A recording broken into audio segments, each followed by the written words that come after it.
하나님께서 오늘 주신 말씀을 통해서 그 말씀 안에 담겨진 하나님의 온전하신 그 뜻을 깨닫게 하여 주시고 우리의 삶의 자리로 돌아가서 또한 하나님이 주신 이 말씀에 합당한 삶을 살아갈 수 있도록 함께하여 주옵소서. 예수님의 이름으로 기도드립니다. 아멘. 오늘의 이 말씀의 제목은 그리스도인의 다른 점이라는 말씀의 제목을 가지고 나눠보고자 합니다. 그리스도인이라는 여인이 율법이라는 남자와 결혼하여 살게 되었습니다. 율법이라는 남자는 일종의 완전주의자로서 모든 면에서 완벽을 추구하는 사람이었습니다. 처음에 이 그리스도인이라는 여인은 이런 남편을 존경했지만 세월이 지나면서 너무나도 완벽하고 철저한 남편이 점차 부담스러워지고 두려워지기 시작했습니다. 남편은 가정 안에서 너무 철저한 규칙과 규범을 정해서 시행을 했고 이를 어긴 식구들에게 엄격한 법칙을 적용했습니다. 아내는 잘 하려고 노력하면 노력할수록 오히려 더 실수하는 자신을 발견합니다. 그리고 규칙과 규율을 완전하게 지키지 못하는 자신의 모습을 보면서 점점 자신을 잃어가게 되었고 결국 삶의 의욕까지 상실하게 되었습니다. 깊은 열등감에 사로잡힌 그녀의 삶은 한마디로 말하면 절망이었습니다. 그러던 어느 날 남편이 죽었습니다. 처음에는 자신이 가부로 홀로됨이 충격이었지만 솔직히 자신의 내면에서는 어떤 해방감마저도 있었습니다. 남편이 죽은 몇 년 후에 예수님이라는 남자를 만나게 되었고 재혼을 하게 되었습니다. 예수님이라는 남자는 사고를 당해 죽었다가 다시 살아나는 경험이 있는 분이었습니다. 이런 경험 탓인지 그는 매사에 이해심이 많고 동정심이 많은 분이었습니다. 아내가 실수를 할 때에도 그럴 수도 있지 않겠느냐고 늘 따뜻한 위로를 베풀었습니다. 이런 새로운 남편과의 관계 속에서 이 여인은 점차 잃었던 자신감을 되찾기 시작했습니다. 규칙이 없어도 그녀의 새 가정에는 따뜻한 질서가 있었습니다. 그녀의 남편은 더 이상 두려움의 대상이 아니었고 한없는 애정의 대상이 되었습니다. 그녀의 삶은 새로운 활기로 가득 찼고 그녀는 매우 의욕적인 미래를 계획하게 되었습니다. 성도 여러분, 제가 지금 무슨 이야기를 하고 있습니까? 바로 본문 말씀을 현대적인 시각으로 새롭게 이야기해 보았습니다. 우리가 예수님이라는 분을 인생의 새로운 주인으로 남편으로 섬기기 전에 우리는 모두 율법을 섬기고 있었던 사람입니다. 교회를 다니는 사람이든 교회를 다니지 않는 사람이든 모든 사람은 율법에 얽매여 있는 사람들입니다. 교회를 다니는 사람은 말씀의 행함, 교회를 다니지 않는 사람은 양심의 행함이 바로 율법과도 같습니다. 그래서 우리 사람들의 마음에는 항상 하라, 하지 말라라고 이야기합니다. 우리는 다 율법이라는 규범에 의해서 살아가고 있지만 우리는 율법이 하라는 것은 하지 못하고 하지 말라고 하는 것은 하고 있습니다. 따라서 우리는 율법의 정죄를 피할 수가 없습니다. 양심의 가책은 더해지고 우리의 양심의 명령, 도덕의 명령을 따라 살지 못하는 자신의 범죄한 삶의 모습을 볼 때마다 이 삶에 있어서 절망감을 느낍니다. 그러던 우리가 어느 날 예수님이라는 새로운 남편을 만납니다. 이제부터 우리의 삶은 율법에 의해 사는 것이 아니라 그리스도로 말미암아 사는 겁니다. 이제 우리는 예수 그리스도로 말미암아 인생을 살아가게 된 자들입니다. 우리가 율법에 의해서 산다라는 것과 예수 그리스도로 말미암아 삶을 산다라는 것은 본질적으로 어떠한 차이가 있습니까? 이 차이를 이해하는 것은 도덕과 신앙 혹은 다른 종교와 기독교가 본질적으로 무엇이 다른가라는 데 이해하는 데 매우 중요하죠. 그렇다면 과연 우리가 믿는 이 기독교 신앙이 세상의 다른 것들과 본질적으로 다른 것은 무엇일까요? 차이가 무엇입니까? 말씀은 교훈합니다. 그리스도인은 삶의 동기가 다른 사람들과 다릅니다. 우리가 율법을 또는 도덕과 양심을 삶의 주인으로 알고 살아갈 때에 그 삶의 동기는 한마디로 육신적 동기라고 말할 수가 있습니다. 여기에서 말하는 육신이라는 이 말은 육체를 뜻하는 것이 아닙니다. 육신이라는 이 단어는 한마디로 말하면 우리가 그리스도인이 되기 전에, 거듭나기 전에 우리 속에 있는 부패한 본성을 가리킵니다. 이 우리의 이기심에 의해서 지배를 받던 변화되지 않는 타락한 본성을 가리키며 성경은 육신이라고 말합니다. 바로 이 육신의 특징이 있다면 한마디로 계속해서 자신을 높이고자 하는 겁니다. 사랑하는 성도 여러분, 믿지 않는 사람들에게도 도덕적 열망이 있습니다. 양심대로 살아갑니다. 그러나 그 깊은 동기를 살펴보면 자기 가시용이며 자신이 의롭게 산다라는 것을 나타내고 싶어하고 자신이 꽤 괜찮은 사람이라는 것을 증명하고 싶어 하는 겁니다. 5절 말씀입니다. 우리가 육신에 있을 때에는 율법으로 말미암는 죄의 정욕이 우리 지체 중에 역사하여 우리로 사망을 위하여 열매를 맺게 하였나니, 이것이 육신에 있을 때의 우리의 삶의 모습이라고 할 수 있습니다. 그러나 이제 그리스도인이 되었다라는 것은 이러한 세상적인 육신의 것들을 벗어나서 새로워지는 것을 경험하게 됩니다. 이제 썩어져 없어질 것을 위해서 살고 썩어질 것의 열매를 위해 사는 것이 아니라 영원한 것, 하나님의 그 나라를 바라보며 살게 되는 새로운 존재가 되는 겁니다. 6절 말씀입니다. 이제는 우리가 얽매였던 것에 대하여 죽었으므로 율법에서 벗어났으니 이러므로 우리가 영의 새로운 것으로 섬길 것이요 율법 조문에 묵은 것으로 아니할지니라.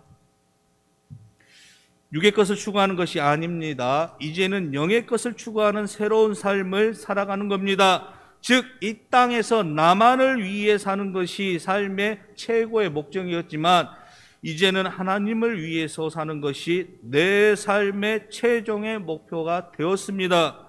믿지 않는 사람들의 삶의 동기는 양심과 도덕에 따라 사는 겁니다. 그러나 우리 그리스도인의 삶의 동기는 성령에 의해 사는 삶입니다. 성령에 의해 사는 삶이라고 해서 막 아무렇게나 사는 것이 아닙니다. 양심과 도덕을 포함하여 하나님의 온전하신 뜻 가운데서 사는 것을 의미합니다. 그래서 초대교회 사람들은 믿지 않는 사람들이 보아도 참으로 도덕적으로 윤리적으로 의미 없게 살았다라고 인정을 받았습니다. 그러나 그것으로 끝나는 것이 아니었습니다. 저 사람들이 왜 저렇게도 다른 이들과 다르게 살까? 저 사람들의 삶에는 도덕과 윤리의 삶이 아닌 그 무엇인가가 있다라는 것을 믿지 않는 사람들이 알기 시작했습니다. 그것이 무엇입니까? 바로 하나님과 예수 그리스도가 아닙니까? 우리가 예수 그리스도를 구주와 주님으로 영접했을 때에 주의 영이 내 삶 안에 임재하기 시작했습니다. 이제는 그 성령님이 우리의 삶을 인도하시고 이끌어 가십니다. 성령님이 우리에게 오시고 역사하시는 성령님의 가장 중요한 사역을 한마디로 말할 수가 있다면 성령님은 예수님을 증거하는 겁니다. 성령님은 예수님을 높이고 그분을 드러내며 영광을 나타내기 위해서 오셨습니다. 성령님의 사역은 한마디로 예수님을 높이는 겁니다. 그래서 어떤 사람의 삶 속에 예수님께서 오셔서 주의 영이 그 마음속에 거하시고 성령의 인도하심을 받기 시작하면 그 속의 삶에 대한 새로운 동기가 생기는데 그 동기가 바로 예수님을 나타내고 싶어하고 예수님을 영화롭게 하고 싶어하고 예수님을 기쁘시게 하기를 원합니다. 그리스도인들은 도덕적이고 양심적인 삶을 살아야 합니다. 그러나 그것이 자기 가시용이 아니라 그의 삶 속에 오신 예수님을 높이고 기쁘게 하기 위해서입니다. 그래서 같은 율법을 행하지만 율법을 행하는 마음속의 동기가 다릅니다. 우리는 단순히 도덕적이고 윤리적인 인간이 되고 양심에 따라 사는 사람으로만 남는 그러한 안타까운 삶을 살지 마시기 원합니다. 오히려 그 이상의 것, 우리의 주님이신 예수 그리스도를 기쁘게 하고 영화롭게 하기 위해서라는 이 새로운 삶의 동기를 가지고 그 삶의 동기가 우리의 삶 속에 가득 차고 지배하고 있기를 원합니다. 말씀은 교훈합니다. 그리스도인은 삶의 욕구가 다른 사람들과 다릅니다. 우리가 율법을 주인으로 하고 삶을 살았을 때에 우리의 삶을 지배하는 욕구는 무엇입니까? 다시 5절의 말씀을 다시 보겠습니다. 5절 말씀입니다. 우리가 육신에 있을 때에는 율법으로 말미암는 죄의 정욕이 우리 지체 중에 역사하여 우리로 사망을 위하여 열매를 맺게 하였더니, 5절 말씀에서 그것을 죄악의 정욕이다라고 증언합니다. 율법 그 자체는 나쁜 것이 아닙니다. 그것은 도리어 우리를 거룩한 삶으로 인도하기 위해 하나님께서 마련하신 선한 것이었습니다. 즉 율법은 인간이 하나님 앞에서 반드시 행해야 할 선이 무엇인지 또 금해야 할 악이 무엇인지 알도록 하기 위해 하나님께서 주신 겁니다. 그렇습니다. 율법은 결코 악한 것이 아닙니다. 오히려 인간들로 하여금 죄를 깨닫게 해준과 동시에 자신들이 죄 때문에 하나님의 심판을 받을 수밖에 없는 처지에 있다는 사실을 깨닫게 해주어서 궁극적으로 하나님에 의한 구원의 절대 필요성을 알게 해준다는 면에서 절대 의로운 겁니다. 실로 율법이 없었다면 인간은 죄로 알지 못했을 겁니다.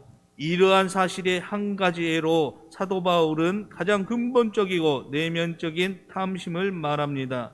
곧 율법에서 탐심이 죄임을 말하지 않았다면 인간은 탐심 자체가 죄인지도 깨닫지 못했다라는 겁니다.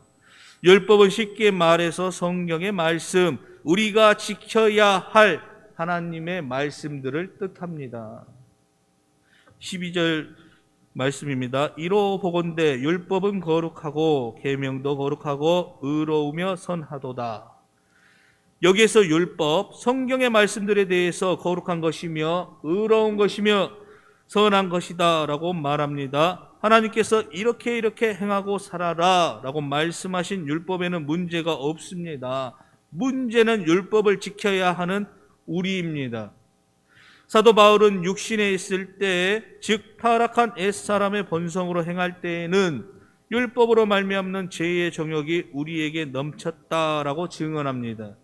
타락한 인간의 본성은 예수 그리스도와 아무 상관도 없습니다. 또 율법은 인간의 죄를 들춰내고 죄를 활성화시키는 일을 합니다. 하지 말라고 하면 더 하고 싶은 것이 타락한 인간의 본성입니다. 이렇게 하여 결국은 죄를 범하고 그 죄의 열매들은 사망의 열매로 성장하는 겁니다. 여기에서 사망의 열매란 하나님의 심판과 진노 아래 있던 상태를 가리킵니다. 여러분, 사도 바울이 왜 이런 교훈을 거듭난 성도들에게 하겠습니까? 거듭난 성도라 해도 현실적으로는 그 인격 안에 아직 완전하게 없어지지 않는 옛사람의 타락한 본성의 찌꺼기가 남아있기 때문입니다. 즉 거룩하며 의롭고 선한 율법이 문제가 아니라 그것을 지킬 능력이 없는 우리의 연약성에 문제가 있다라는 사실입니다. 우리의 연약함에 있다라는 거죠. 로마서 8장 3절 말씀입니다. 율법이 육신으로 말미암아 연약하여 할 수 없는 그것을 하나님은 하시나니 곧 죄로 말미암아 자기 아들을 죄 있는 육신의 모양으로 보내사 육신의 죄를 정하사. 이것이 육신의 연약성입니다. 다시 말하면 타락한 본성 때문에 율법대로 살 수 없는 이 인간이 우리에게 고민이 있습니다. 하나님의 말씀, 성경의 말씀은 우리에게 거룩하라고 말하고 의롭게 되라고 말씀하시지만 우리는 그렇게 하지 못합니다. 선한 삶을 살아가기는커녕 악과 불의를 향해 달려갑니다. 여기에 인간의 고민과 좌절이 있습니다. 성경은 우리에게 하지 말라, 명령에 하라라는 이 명령을 내립니다. 하나님의 뜻대로 살아라, 하나님의 말씀에 불순종하지 말아라. 그러나 우리는 그러한 명령대로 살지 못한다는 겁니다. 성경은 악은 그 모양이라도 버리라 라고 하는데 우리의 타락한 육신과 본성은 이를 지키지 못하는 겁니다. 도덕적으로 살려고 하고 윤리적으로 양심적으로 살려고 해도 한계에 부딪히는 우리의 모습을 보면서 율법은 우리를 정죄합니다. 그것 봐라, 너는 또 하나님의 말씀을 어겼어. 하나님의 말씀대로 살지 못하고 하나님께 불순종하며 죄를 지었어. 이렇게 말합니다. 그러나 율법 아래에 정죄받고 절망했던 우리들이 어느 날 삶의 길에서 예수 그리스도라는 그 분을 구세주와 주님으로 만납니다. 그때에 우리 안에는 새로운 삶의 욕구가 생기는 변화가 일어섭니다. 4절 말씀입니다. 그러므로 내 형제들아, 너희도 그리스도의 몸으로 말미암아 율법에 대하여 죽임을 당하였으니 이는 다른 이 곧 죽은 자 가운데서 살아나신 이에게 가서 우리가 하나님을 위하여 열매를 맺게 하려 함이라. 우리가 육신에 있을 때에는 율법으로 말미암아 죄의 정욕이 역사하였지만 이제는 복음으로 말미암아 사랑의 욕구가 생기게 되었습니다. 예수님을 영접한 사람들에게는 사랑의 욕구가 생깁니다. 복음이 무엇입니까? 복된 소식, 좋은 소식 아닙니까? 하나님의 말씀을 온전히 지키지 못하며 사는 우리들, 그것 때문에 정죄받고 죄인으로 살아갈 수밖에 없는 우리들에게 이제 예수 그리스도가 나를 구원하시고 새롭게 하시기 위해서 십자가에 자기의 생명을 내놓으셨습니다. 거기서 우리는 한량없는 은혜와 사랑을 알았습니다. 이 사랑을 받으면서 우리는 처음으로 이 사랑을 부어주신 주님을 사랑하기 시작합니다. 이것이 새로운 삶의 욕구인 겁니다. 그 주님을 사랑하면서 우리는 주님을 기쁘시게 하는 욕구를 갖게 되었습니다. 우리가 어떻게 하면 주님을 기쁘시게 할까 하고 노력하다 보니까 옛날 율법이 요구했던 그 삶을 우리가 성취하는 결과를 가져오게 되었습니다. 우리가 율법만 보면서 율법대로 살아가려 할 때에는 오히려 우리가 율법을 깨트리는 삶을 살았지만 주님을 사랑하기 시작하자 오히려 우리의 삶이 거룩해지고 의로워지고 선해지는 결과를 보게 되었습니다. 그리스도인들은 더 이상 육신을 쫓는 사람들이 아닙니다. 물론 육신은 아직도 우리 안에서 우리를 괴롭힙니다. 그러나 우리는 새로운 동기를 가지고 이제 내 안에 거하시는 성령님을 쫓아 살기를 원합니다. 그리고 성령님이 보여주시는 주님을 나도 보고 그 주님을 높이기를 원합니다. 이렇게 그 영을 쫓아 행하는 우리에게 율법의 요구를 이루어지게 한다는 겁니다. 율법을 붙들고만 있을 때에는 거룩하게 살 수가 없고 의롭고 선하게 사는 것이 되지 않았지만 주님을 사랑하고 주님을 따라가다 보니까 나의 삶이 저절로 거룩해지고 의로워지고 선해집니다.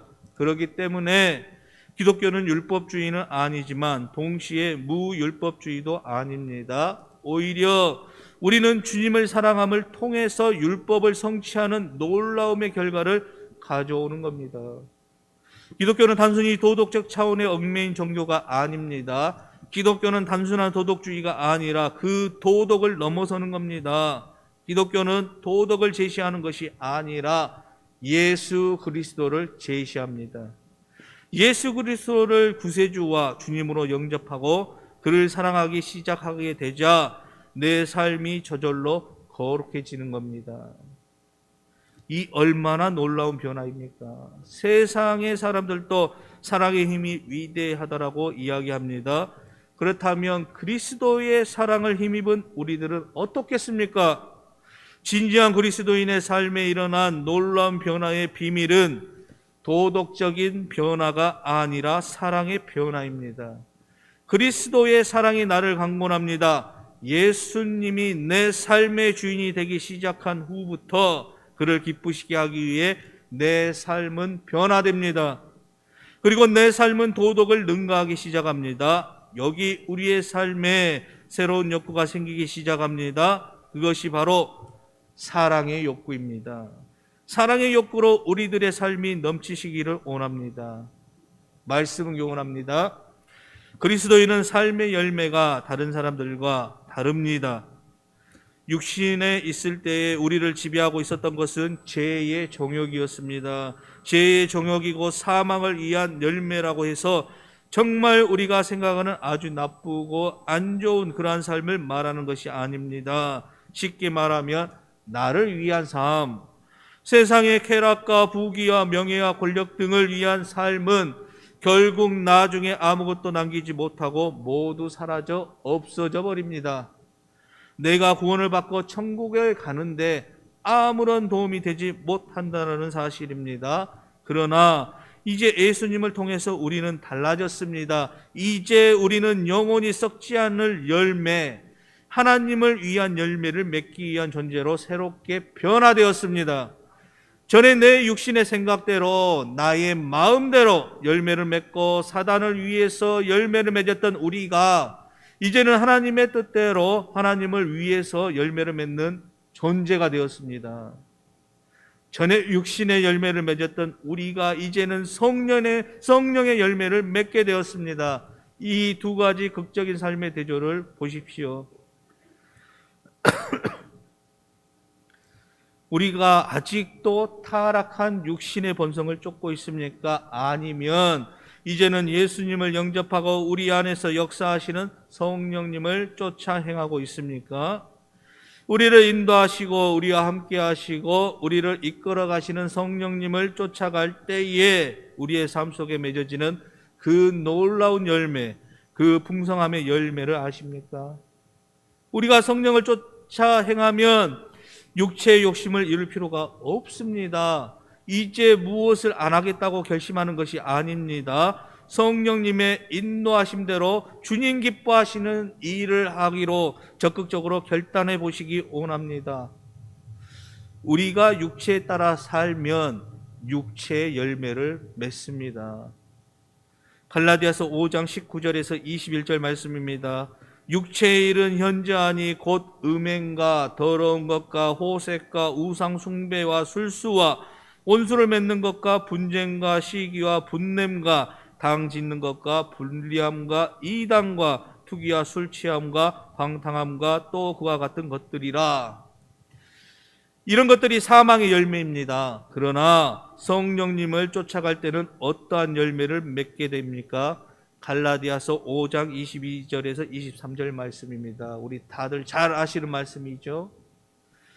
오직 성령의 열매는 사랑과 희락과 화평과 오래 참음과 자비와 양성과 충성과 온유와 절제니. 여러분들은 어떠한 열매를 맺기 원하십니까? 성령의 열매를 맺는 삶을 사셨던 가장 완벽한 분은 바로 예수 그리스도이십니다. 우리가 성령에 충만하고 성령에 사로잡히고 성령의 인도하심을 받고 성령에 보여주시는 주님을 바라보고 살면 바로 주님을 닮게 됩니다. 그리하여 내 삶의 마지막에 내가 사랑하고 내가 사모하는 그 주님을 닮아 내 신랑 되시는 주님 앞에 세워지는 황홀한 간격을 생각해 보시기 바랍니다. 우리가 아직까지 달라지지 않고 변화되지 않습니까? 그것은 단순한 우리의 도덕적인 결심만으로 가능하지 않음을 기억하시기 원합니다. 우리가 마음 먹는다 해서 그러한 삶을 살아갈 수가 없잖아요. 우리는 주님을 만나고 그분의 사랑에 빠져야 합니다. 그러기 위해서 우리는 늘 하나님의 은혜를 구하며 성령님의 인도하심을 구해야 합니다. 내 안에 제 속성이 다시 살아나지 못하도록 성령님의 강권하심을 구해야 합니다.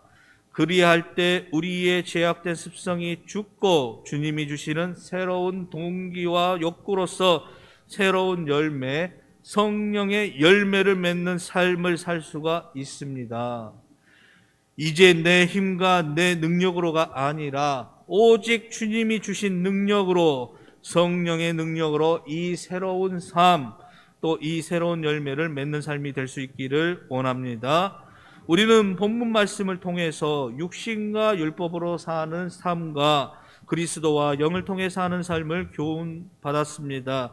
바울은 아직도 율법을 지킴으로 구원받는다라고 주장하는 자들에게 아니야, 너희는 이미 율법에 대해 죽었다라고 교훈합니다. 그리고 그리스도와 함께 사는 새 생활의 원리를 가르쳐 주었습니다. 오늘 또 우리는 우리 스스로의 힘과 의지만으로 하나님을 섬기고 그 계명을 지키려 하는 유혹에 빠집니다. 그러다가 시행착오와 실패를 거듭합니다. 그리고 결국 그리스도의 은혜를 힘입어야만이 정상적인 그리스도인의 삶을 산다라는 사실을 깨닫습니다. 그러므로 우리는 자신을 율법의 정죄와 그 의무에 대해서는 죽은 자로 확신해야 합니다. 그리고 이제는 그리스도의 은혜와 사랑 안에서 얻은 새 생명의 힘과 성령님의 뜻을 따라 하나님을 섬겨야 합니다. 이 새 삶의 원리를 늘 기억하시고 다시는 육신대로 살지 않도록 해야 하겠습니다. 말씀을 맺도록 하겠습니다.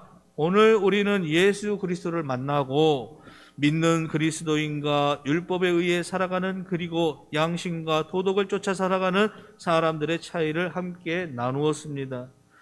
사랑하는 성도 여러분, 예수님을 구주로 영접한 그리스도인들의 삶의 동기는 성령님에 의해 예수님을 영화롭게 하며 예수님을 높이며 살아가는 자들이며, 삶의 욕구는 주님을 향한 사랑의 욕구이고 삶의 열매는 성령의 열매입니다.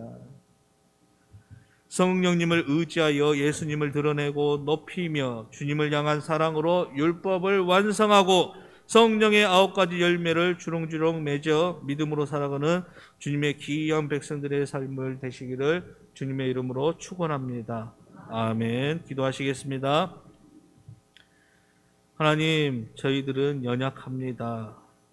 그러기에 늘 하나님의 은혜를 구하며 성령님의 인도하심을 구하며 살아갑니다. 그런 저희들을 불쌍히 여겨주셔서 저희들에게 새 힘을 더하여 주사 저희들이 세상의 유혹에 빠지지 않게 하시고 세상의 유혹으로부터 이겨낼 수 있는 새 힘을 허락하여 주옵소서. 그로 말미암아 우리들의 이 삶 속에서 성령님을 의지하여 예수님을 드러내며 예수 그리스도의 형상이 드러나는 삶을 통하여서 하나님께서 저희들에게 보시기에 합당한 삶을 살아내게 함으로 저희들의 삶을 바라보시고 기뻐하시고 즐거워하시는 그러한 하나님의 복된 자녀로서의 이 삶을 살아가는 저희들이 되게 하여 주옵소서. 예수님의 이름으로 기도드립니다. 아멘.